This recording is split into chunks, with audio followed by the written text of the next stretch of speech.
I became OETA director 50 years ago. This is 2022. It's 50 years I was named OETA director.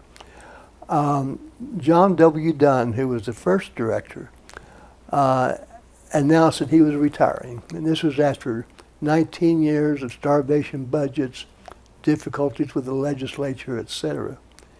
And the authority, OETA, formed a search committee. And they searched nationwide and came up with this applicant who was originally from Oklahoma City at the Corporation for Public Broadcasting in Washington, D.C. Well, he was an ideal candidate, and the board thought so. But he required $6,000 more than what the authority was paying the original director. So the chairman of the board came to me one day. My office was in the state capitol. I worked for the State Department of Education. Came to me one day and said, I've got to get $6,000 more put in our budget. It was the end of the session. And he said, I've got to go get a committee and get that money put in there. I said, oh, please don't do that. Everything's very emotional at the end of the session. And I'm afraid it could backfire on you. Well, I've got to do it. And he left my office. So he found a committee and explained to them that they'd found their candidate. And the legislators that were there were terrible to him. And one legislator said, well, how come you can't find a good Oklahoma boy? Why do we need this New York Jew? Well, he wasn't a New York Jew. But that was how he got treated.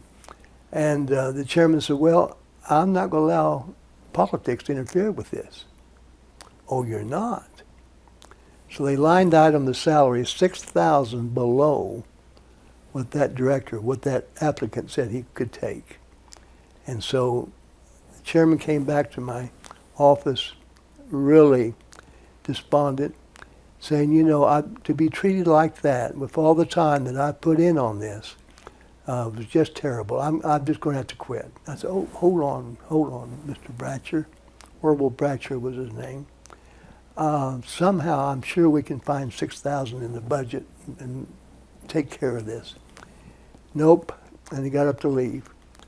And then he turned around and he said, would you take the job if it were offered to you? I said, well, I think I could do some things, but it won't happen unless Dr. Fisher, that's who I worked for at the time, he was state school superintendent, Dr. Leslie Fisher. I don't think it would work unless he agrees to it. So he went over next door, talked to Dr. Fisher, and Dr. Fisher agreed to it. Well, 2 weeks later, right before the board meeting where the hiring would take place, Mr. Bratcher called me and said, in a panic, oh, Bob, Dr. Fisher's backed out. He's not going to support it. And I said, well, you call Dr. Fisher back and you tell him that you put all your eggs in this one basket and you're going to hold him to his word. Well, Dr. Fisher always valued his word. So he did call him back, and Dr. Fisher came to the board meeting. So I'm going to loan him to you for 1 year. Then I want him back. Well, the search committee meeting went as smooth as silk. The board meeting that afternoon went smooth as silk. And I was hired as acting director in June of 1972. In August, they made me permanent director. Dr. Fisher was a very smart strategist.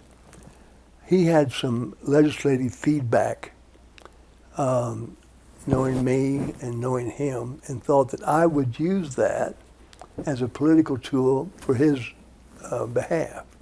So they contacted him and threatened him. So what he was doing was trying to get through the end of session, and he proposed the idea of an interim or a temporary director to satisfy that pressure. Then once the legislature adjourned, then he decided, let's make him permanent director. When I became director, I didn't even know where the office and studios were. A friend of mine had to take me down there and show me. But anyway, when I got there, I took a little tour with the production manager. And I said, I had a choir who had contacted me and would like to do a little production. Oh, we can't do a choir, he said. Why? Well, we don't have enough lights. Well, I looked around the studio, looked like plenty of lights to me. And he said, well, but we'd have to move them. Well, that's new when I knew when I had our first problem. And so we went downstairs in the basement. This was a basement operation there on the campus of OU. And looked around. And as we were coming back to go back upstairs, I took 2 steps at a time going up the stairs. He said, I can't believe it. You took 2 steps at a time. And I said, yeah, we've got a lot of work to do. And we did. On every front. Well, he soon left OETA. They had a very small staff, but they were kind of cozy. And they'd do a little bit, and they'd go across the commons to a little cafeteria and have coffee. They'd do a little bit and go back and have some more coffee. It was that kind of a operation. I can't say that I blame them totally, except they had so much potential. When I saw that studio and looked at those lights and the cameras, I said to myself, I don't think they know what they have here. And they had so much potential. Well, it was 18-hour days, 7 days a week throughout the entire year, especially with the legislature. I would make 3 trips a day sometimes to the Capitol because this fire would take place, this accusation was made, and it was just getting those fires put out and those accusations answered is what I was up against. We were behind in so many ways. The productions at that time, if you could call them that, were very meager. They had 2 cameras, a switcher that was called Riker switcher, had crosstalk in it. So technically they had a lot of difficulties. So it was a matter of just trying to assess all the problems and to conquer those problems. And it took 7 days a week for at least that first year to do it. I fell in love with OETA. I fell in love with the concept. I fell in love with what it was all about. And I dedicated my life to it. Next to my family, I dedicated my life to OETA. And I was driven that we're going to get this thing done. You know, so many people said, well, you can't get anything done down there. You can't do anything. But I was challenged and driven to get this thing right. And that's why I was putting in those hours. I don't know what was driving me, but it was there. The fact that you can present things on the air to a public that's starved for good, solid information, starved for the arts, starved for drama, and performing arts. That's what was missing in commercial television. I mean, who would tune in to an opera on commercial television? And they knew it, so they never aired it.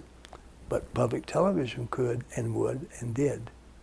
And that was the part of the overall love that I developed for OETA. And one of my goals, which eventually turned out to be achieved, one of my goals was to bring local culture to the airways and to the audiences. And the legislature was very difficult to work with. However, I made a lot of friends. I would go see them. I'd go to the places after work and commiserate with them. But we had some enemies. And one of the enemies had a conflict of interest. He worked for a commercial TV station, and the owner of that station had a son who had applied for the OETA director's job. So that particular employee was constantly stirring up trouble and telling lies and things like that. But anyway, that particular legislator was an enemy of OETA at that time. Today he loves it. but at that time he was an enemy because of that conflict of interest. The situation that I found was that he was wanting to get rid of me so his boss's son could take the job. And he used several tactics in order to do that. Well, part of my assessment of the needs was the need to consolidate the studio in Norman with the transmitter site in Oklahoma City. Because what little equipment we had, it was divided. And so we couldn't do hardly anything either place. And so my number one goal was to consolidate that equipment, bring our staffs together, although there's only 9 of them statewide, bring them together and create another studio at the transmitter site. That was my number one goal. Well, on the last day of the session, we had $100,000 that was in our bill to go with another $100,000 the authority had received the prior year that would fund a studio there at the transmitter site. He got up on the Senate floor, and by the way, we passed the House unanimously.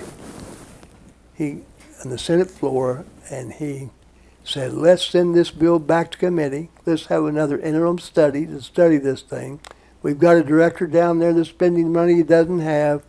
Let's send this bill, and I move that we table this bill and send it back to committee.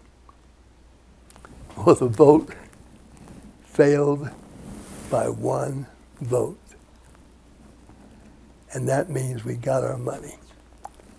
So I was in the balcony and I heard all that, and I ran to an office and called my chairman in Ponca City. We got it. We got the money. We were full of adrenaline to get that appropriation. Really made us extremely excited. And then it was working from excitement and adrenaline as opposed to fear of it going under and doing away with it. Several things. At our transmitter site, by the way, we're on KWTV's tower at that time that was located right on near the transmitter site and with KWTV offices and studios. That's where the transmitter site is, or was. And so I got with a committee of our board, a building committee, and we hired an architect, and we hired a couple of other studies in order to determine the kind of studio that we would put in initially. And Ben K. West, formerly of KOCO, Channel 5 in Oklahoma City, former general manager there, was on our board. And he made an excellent suggestion about wrapping around the existing transmitter building. And that's how the initial design was made. So once that was done, I filed with the city of Oklahoma City for a permit, a building permit. Well, this is something interesting. Even though it was an existing site, studio with a transmission, so she said, well, they said, you couldn't do that because it's rated AA agriculture. And you're wanting to put in a studio, or a studio, and AA agriculture doesn't work. So how do you fix that? Well, you have to get a variance. And there's a variance board meeting, such and such date. So I went to the variance board meeting, outlined what we were trying to do, and requested an exception, a variance. And they said, well, I'm not sure that's needed or appropriate. And they adjourned. Well, the city of Oklahoma City Council was meeting the next week. And that was the only place I knew to get some relief. So I went to the council meeting, and on there they had public comments at the end of the agenda. So I stood up and said, hey, I'm Bob Allen, OETA director. We had the legislative funds to build a studio here in Oklahoma City at the transmitter site, and the variance board has turned it down, but I'm appealing to you that if we don't get this built by September, Oklahoma City schools will not have their instructional TV. Well, the council members looked at the staff, and the staff went like this. And, well, I think this is an exception that we can make. I think and they made a motion and passed it out unanimously to give us the permit. Well, there's a loophole. Staff said, well, now it has to go back to the variance board, and they still have to approve it, even though the city councils approve it. So I was at my wit's end. I went up and down 73rd Street to every home and got their signature supporting our moving the studio there. And took it to the variance board, and they said that didn't matter. So I was at my wit's end. I went to the Attorney General's office. Is there anything we can do to get this approved? I just happened to talk to an Attorney General assistant who said, yeah, state projects don't come under the variance or any local municipality rules and regulations. So you don't have to get a variance. You can just go do what you want. He said, I've got a copy of that opinion. And I grabbed it. I ran out the door, ran back to the transmitter site. A bulldozer was already on the site ready to move dirt. And I said, post this right over there, and if anyone comes and questions it, have them read this. And the bulldozer got started. Well, sure enough, an inspector showed up. And he was referred to the posted notice of the opinion, and he left. And that's how we got the studio started, the construction of the studio. Well, the construction of the studio was a major accomplishment from which we could do all of our local productions, contact, easily drive in distance to state capitol. And we had a grand opening. Patience Ladding was the mayor at that time. She attended our opening. So many other dignitaries, local dignitaries. Our featured speaker was Bill Moyers. By the way, Bill Moyers is originally from Oklahoma, was born in deep southeastern Oklahoma. We had the senior vice president of the Corporation of Public Broadcasting was there. We had Hartford Gunn, who was PBS president at that time, was there. And that was a glorious, glorious dedication. But that was our base, and that was something we could build on. Well, we had many other firsts going on, and that had to do with a controversy nationally called Watergate. And President Nixon was under investigation.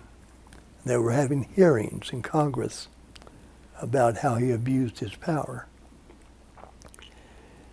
And there was a group of TV stations in Washington, D.C. that got together, production-wise, including WETA in Washington, our station, and they did a pool feed of the hearings. Well, the commercial stations didn't want to give up any prime time, but they were willing to alternate carriage during the day. So PBS records all those hearings and airs them in prime time when most Americans could watch, including OETA. Well, that coverage put OETA on the map. People were tuning in right and left throughout this state. And it introduced viewers for the first time that OETA was more than just an instructional TV. It could do other things. Well, then comes the impeachment proceeding of Nixon. And WTA said, I'm sorry, but we're out of money. We'll have to charge each station if you want to carry the proceeding. Well, that was our first hook that I saw, that we could go on the air and ask for a pledge in order to pay for that coverage.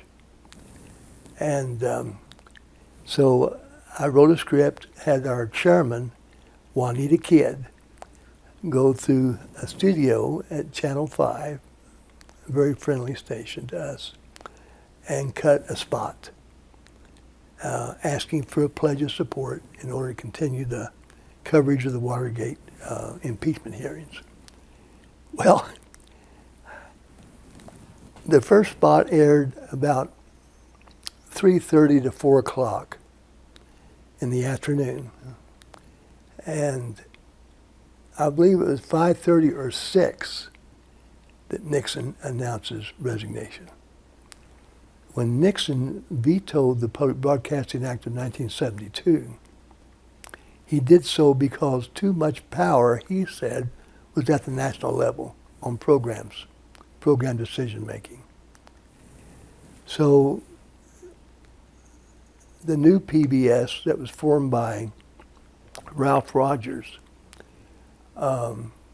put together a package of programs and allowed the stations to vote on what programs they wanted the national people to purchase on their behalf. Well, in order to do that, you had to have money to vote with. So that was our hook, Festival 75. And we went on the air and raised,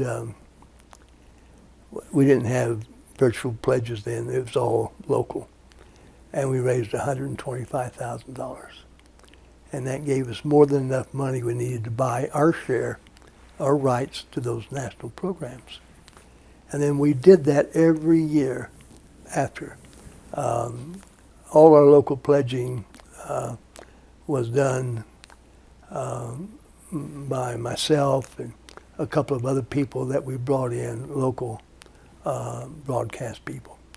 And had volunteers come in answering the phones. I think our first year we had 10 volunteers. We got as high as 40 volunteers back in the 80s when it was really, really successful. But the concept of asking people, which of these programs would you like us to buy for you next year, spurred on what I called becoming a viewer-driven station. How did we find out what programs they wanted? Well, of course, the pledges told us something, but we developed a ballot. We mailed the ballot out to every person who called in a pledge, and we had those programs listed plus other opportunities. And that ballot was sacred. And they would send in their ballot, and they were very conscientious about it. And we counted all their votes, and then we published those results as an annual report. And that told us what programs to bring to the public each year throughout the years. In Festival 75, I was an acquaintance of the head of the Kerr Foundation. At that time, it was a consolidated Kerr Foundation. They later split in different family foundations. But at that time, it was consolidated. And they came to me and asked me if they could help me. I said, yes, absolutely. We need promotion money. In other words, we could put up a fundraising tent, but unless we promote it to tune in, they're not going to do that. And so the end result, I wrote a proposal to them, called it the Station Independence Project, SIP, and asked them for $50,000 a year for 3 years. Because you just couldn't do it overnight. You had to have some continuity. Well, they approved it. And then they hired for me an advertising agency who had an excellent leader or agent.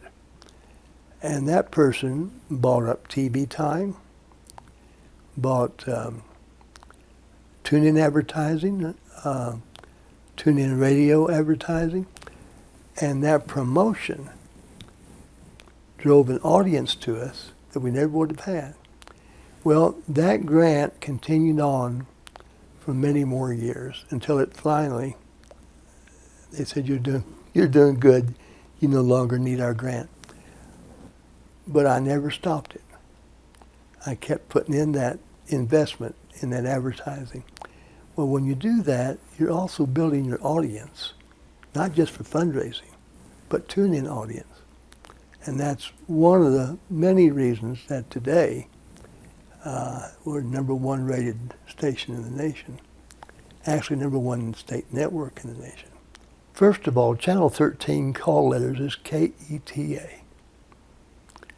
In Tulsa, the call letters is KOED. And so for people to identify who we are, it's hard to say KETA, KOED, it's confusing. So that's when I came up with OETA, which would be the statewide network. And later, when we expanded our signal, KOET at Eufaula and KWTET in Cheyenne, Oklahoma. Again, that was no problem because we had one umbrella, OETA. That's why we named it that. OETA, Oklahoma's statewide public television. Yes, we remember PBS and PBS logos in the corner and that sort of thing. But it's our localism is what is important, and it's important that we have the audience and we have the local productions for identification. And I'm so pleased the way it's all turned out from those early philosophies that we had. During that first and second year that I was at OETA, I developed a plan for the future. Well, consolidating our equipment, that was #1 priority. #2 priority was to extend our signal throughout the rest of the state beyond Oklahoma City and Tulsa. Because the children in the Panhandle deserved to watch Sesame Street as much as a child in Oklahoma City. You get the idea. And so we had a feasibility study.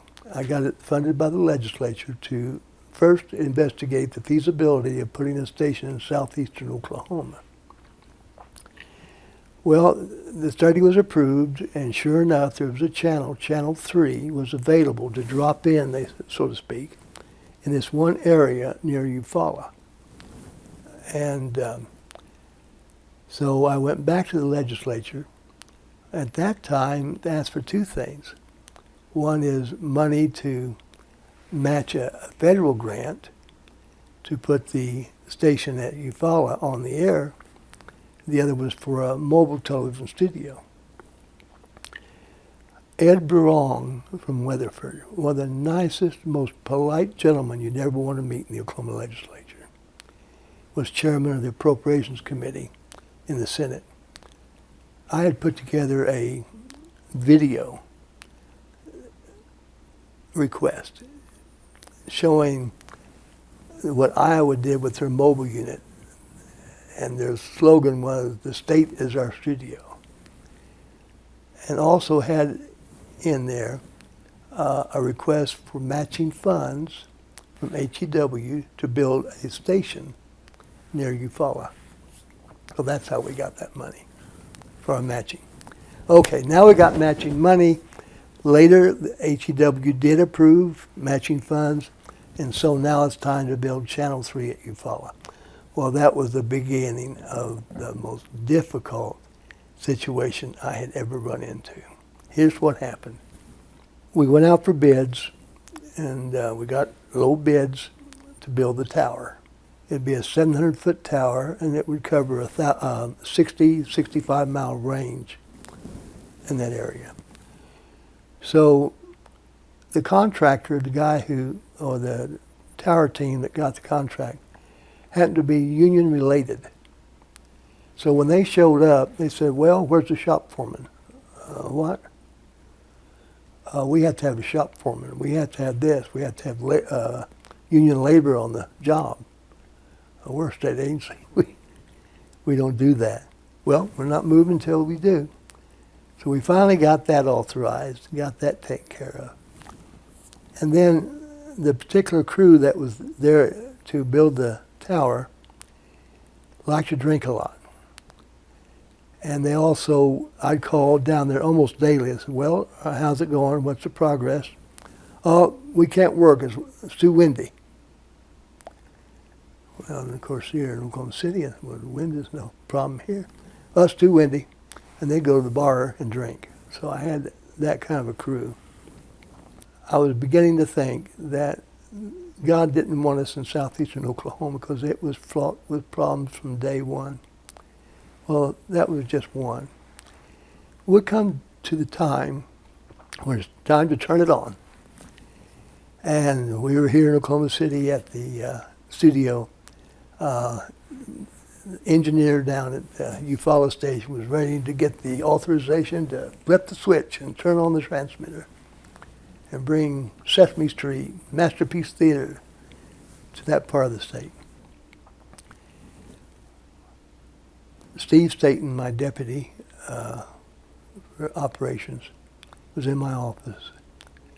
And I said on the phone, flip the switch, let's turn it on. And he congratulated me and says, they said it couldn't be done, and by goodness, we did it. We sure did. I was expecting phone calls from people down there thanking me. Instead, I got phone calls that said, turn that thing off. Well, what's wrong? I can't get any other stations on my TV except your station.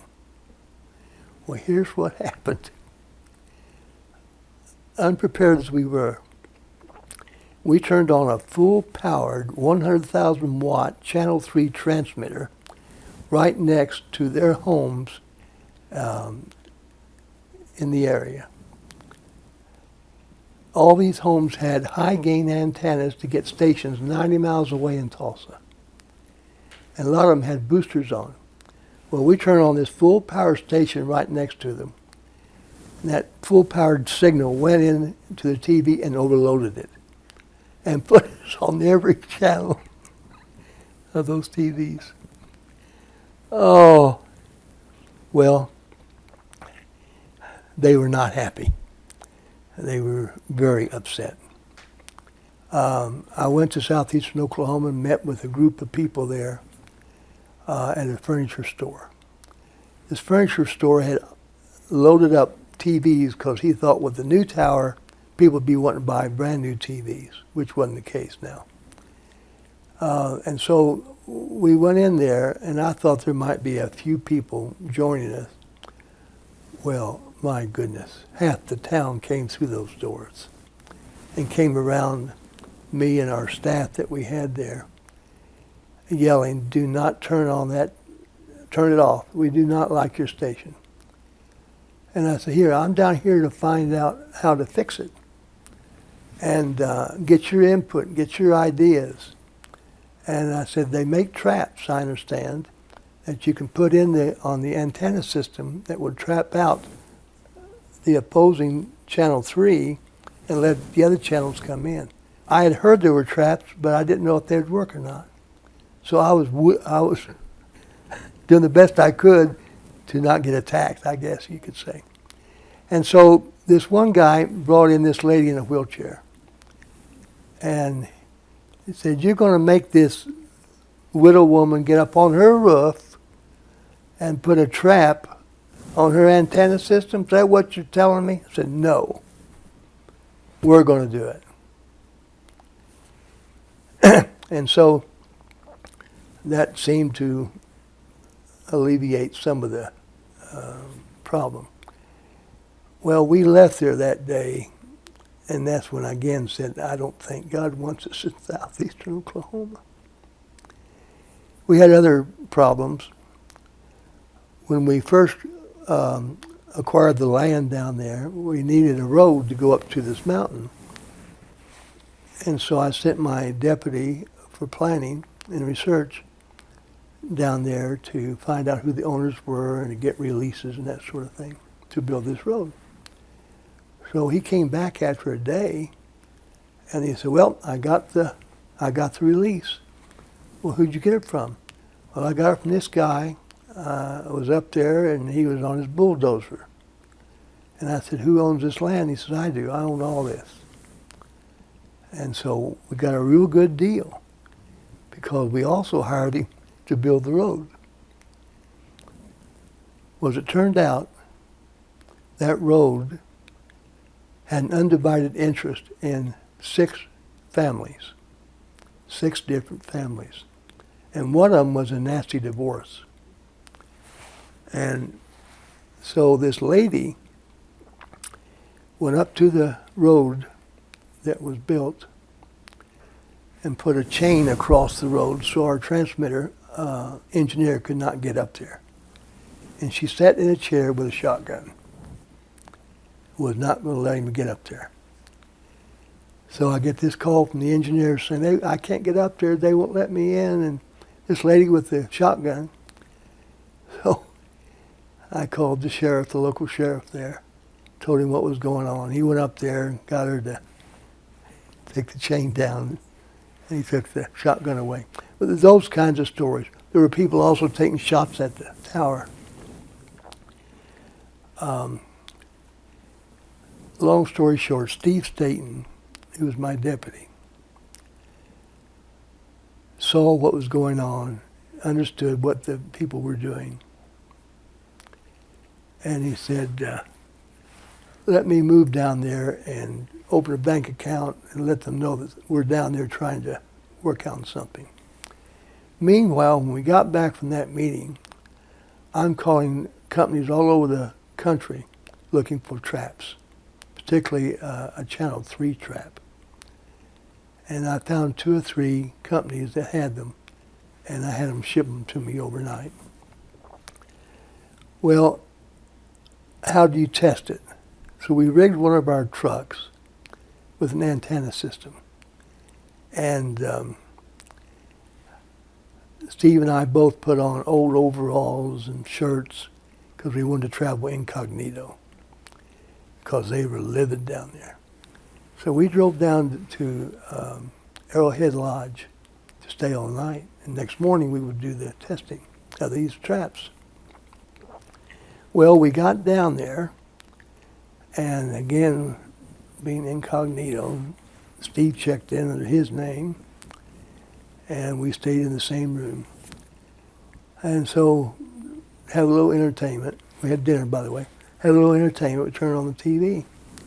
And that TV could get Channel 2 out of Tulsa. And they were running a movie. And the movie was Deliverance. Did not help us to sleep that night. Anyway, the next morning, we got up bright and early. There's a little airport nearby. We thought, well, that's where we'll set up our antenna system. We went there, put up the antenna, and tested the signal. And sometimes the trap would work, sometimes it wouldn't. But it was enough to encourage us to continue. And then we got where all the traps would all work on all the channels. And so, well, let's go to the hotbed in Quinton, Oklahoma. That was where the hotbed was. So we drove there, found an old abandoned service station, pulled around back, set up our antenna system, and did our signals. Nothing worked. And we were putting the traps on different configurations. And I said, well, Steve, let's try turning that trap around the other way. Let's see if that would help any. He did, and bingo. It worked. It trapped out Channel 3. Other stations could come in. We found the trap. So Steve had set up an opportunity to go down there and live. We bought the traps. By the way, as a state agency, you can't just purchase something to make improvements on a private home. So even though we could have those traps, how are we going to do that if it's illegal to improve a private residence. So I went to the Attorney General's office. Well, of course, I got a sympathetic ear from Larry Derryberry. Well, one of his assistants wrote the most creative opinion I think I've ever seen. The opinion stated that it was the legislature who directed OETA to expand its signal into southeastern Oklahoma. And to not do that would frustrate that intent. And so therefore, proceed ahead, whatever you need to do. And that's what we did. And Steve stayed down there about 2 to 3 months, and they went from home to home to home. Sometimes we put it on the back of a set. Sometimes it required them to get up on the roof and put it in line with the antenna. And all said and done, over 400 traps were installed over that time period, and the problem was solved. I think it was the building of it, doing things that no one else had done, doing things that we were told couldn't be done. And I think that's what was driving the force, as opposed to maintaining a system. Again, when you have something that you love and realize that you are the leader, you're not successful unless all those who are with you are successful. And not in that order. They need to be successful first. And you need to give them the tools and the opportunities to be successful. And so that's something that's always driven me is, and I did that throughout the years with opportunities that, like Oklahoma Passage. I won't go into all the details of getting ready for that, etc. But I loved it when I was able to take some of our own employees and involve them in filmmaking as an opportunity to learn filmmaking, and also take what talent they had in audio and put that to use in filmmaking. But I had other things. Lawrence Welk Major Productions out of Branson. We did what they call wraparounds. And we would have our team, our staff, go to Branson. Before that, they traveled clear out to California to do wraparounds. But go to Branson and do them there. I lost my mother in 1981. And I would spend a lot of time with my dad as we grieved together. And I would go to El Reno constantly to do that. Well, one weekend I was over there, it was on Saturday. We're watching TV together, and the Lawrence Welk Show comes on. And we're enjoying it together. And for years, our family would drop everything they were doing to watch the Lawrence Welk Show on Saturday night. So we were watching together. And at the end of the show, my dad said, "You know, Bob, if you can get that Lawrence Welk Show on OETA, you'll get more pledges, you'll get more audience than you have for any other program." I said, "Well, Dad, I'll look into it." Well, a couple of years passed, and I was serving on a fundraising committee for PBS at a meeting in Washington. And so at the meeting, they were looking for programming ideas, fundraising ideas, programs for fundraising. And I raised my hand and said, "How about if we do a salute to Lawrence Welk?" I was laughed out of the room. "Oh, that's corny. That's terrible." Well, I left that meeting with my tail tucked under, vowing that one day I'll find a way to make it happen. Then come 1985. The fundraising programming at OETA, the most popular was always the big bands. It always brought in a lot of pledges. And so after the festival was over, and our idea that we would bring more back to you for that program that you pledged for, so we started going through syndication books. And we came across where the Lawrence Welk Show had gone out of commercial syndication a year or two before. So we wrote a letter to Lawrence Welk Syndication, Santa Monica, California, saying we would like to bring the Lawrence Welk Show to Oklahoma. What would be involved? They responded that you can't just bring a show to one state or one market. You have to bring it up nationwide for the unions. So long story short, Charlie Spera, who we were communicating with, came to Oklahoma, brought us some tapes to look at. And as we were in Mac's office, and I was watching the VHS tapes, not VHS, 3/4 tapes of the Lawrence Welk Show.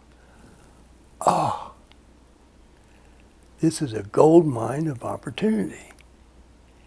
You got the big bands, you got the performers, you got everything wrapped in one show, and I'd forgotten how good it was until then. And so we came up with a strategy. If we could get PBS to fund a special salute to Lawrence Welk, then we could air it in March of '87. And if it were successful, we could put together a syndication program. So that was the strategy.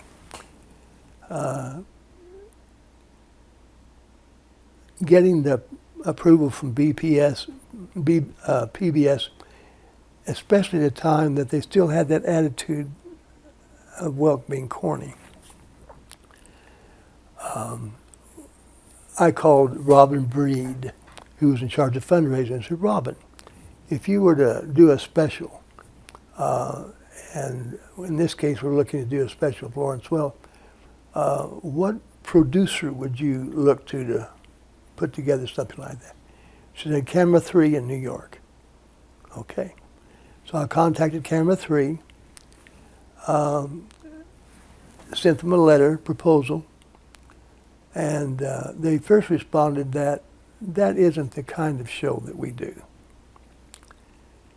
And however, they do have a partner who's out of town right now, and they'll share the proposal with him when he returns.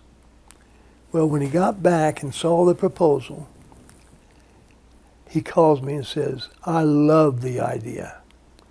My dad played trombone in a big band, and Mr. Welk always featured them. So I love your proposal.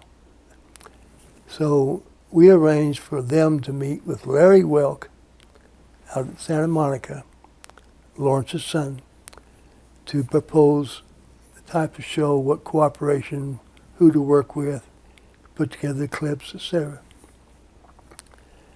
And out of that, a proposal was put together to go to PBS. And PBS fundraising, after a few weeks, didn't respond to me. So I called Robin again and said, Robin, what's going on? I know you all on the committees had a chance to look at this. Well, what's the reaction? Well, it's kind of lukewarm. In fact, if anything, it would go down today. And I said, well, which is my experience, Robin, on every committee there's an opinion leader. And that opinion leader usually leads a committee to a conclusion. Who's the opinion leader on that committee? She said, Chuck Allen in Phoenix. Well, I knew Chuck. So I called Chuck and I said, Chuck, you've seen the proposal for a salute to Lawrence Welk. Chuck, you're the man. If you say yes, this thing goes forward. If you say no, it dies. Chuck, this is going to be a gangbuster. I need you to say yes. Will you do that? All right, Bob. So I called Robin back. He said yes. They funded it. And Joanne Young, excellent writer, wrote it, Lawrence Welk's Television Music Man. And it premiered in March of 1987, became immediately the #1 fundraising of 1987. That fall, our syndication began. That fall, it was rated #1 audience-wide nationwide, not just the older demographic, but of all the programs on PBS. So I called my dad. Dad, you were right. We raised more money with Lawrence Welk than any other program we had. And you're right, Dad, we have more audience for Lawrence Welk than any other show we had. Well, I wanted to see that team learn more and have the opportunity to learn more and do more. And that would all flow back into service to OETA and to the public.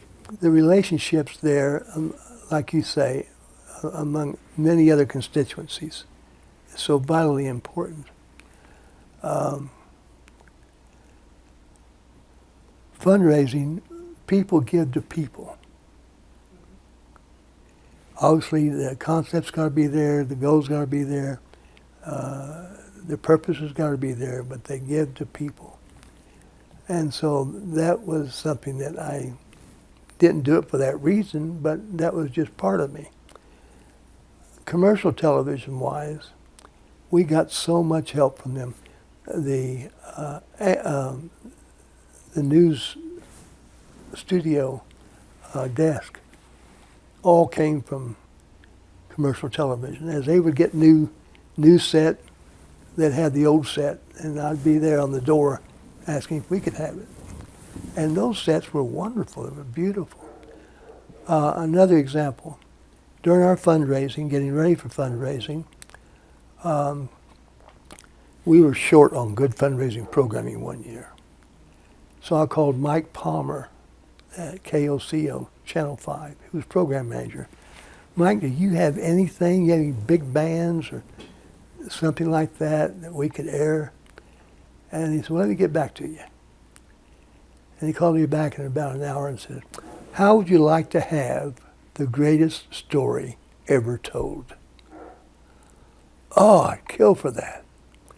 Well, we had to clear it also in Tulsa, so he made an arrangement with the Tulsa station to clear it and gave us a play of the greatest story ever told.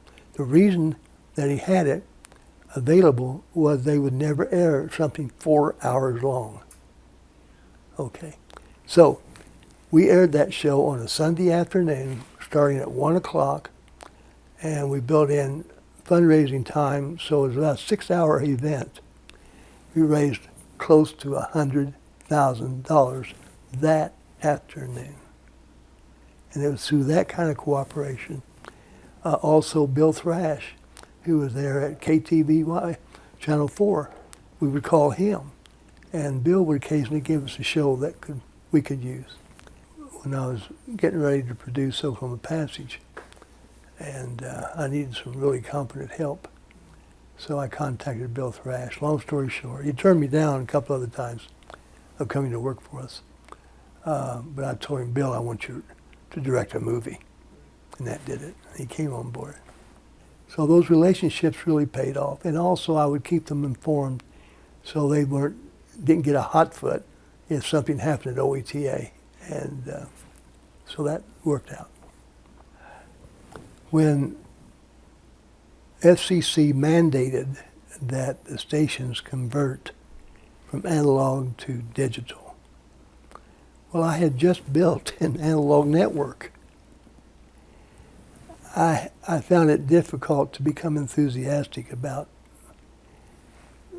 doing all the transmitters, and I thought, well, maybe this is my time to step aside, let a new director come in and take on the digital conversion. And that's what I did. I retired after 27 years as OETA director, 72 to 99, and was succeeded by my deputy at that time, programming and production, Mac Wall. And I often joke that I was Analog Bob and he was Digital Mac. And so, however, I didn't leave. My board wanted to do anything they could to keep me around. So I became the president of the OETA Foundation at that time, and in '99, and served 15 years in that role till 2014. So at that time, again, at my retirement party, I think I said there's the little things that you start noticing. You don't hear as well, you don't see as well, and I think that's a detriment to what I'm trying to achieve. So I decided to step down in 2014 as president of the foundation. And that's when you kind of know it's time. I'd say learn your craft, learn the details of your craft, pick brains, go to other people, and people who know a little bit more than you do, pick their brains and digest that, analyze that, and then put it to practice. I think Gallery America is a perfect example of what can be done with very little resources. And where stations come together, work together, share videos, share files, to allow each station to put together their own national show, I think is just exemplary. And that's an example of many other opportunities there are out there to serve the public. And so that was the vision that I had, and I'm very proud of what takes place, and I'm just so proud of OETA, and that we continue to be at the very top when it comes to the audience, and wish them very, very best.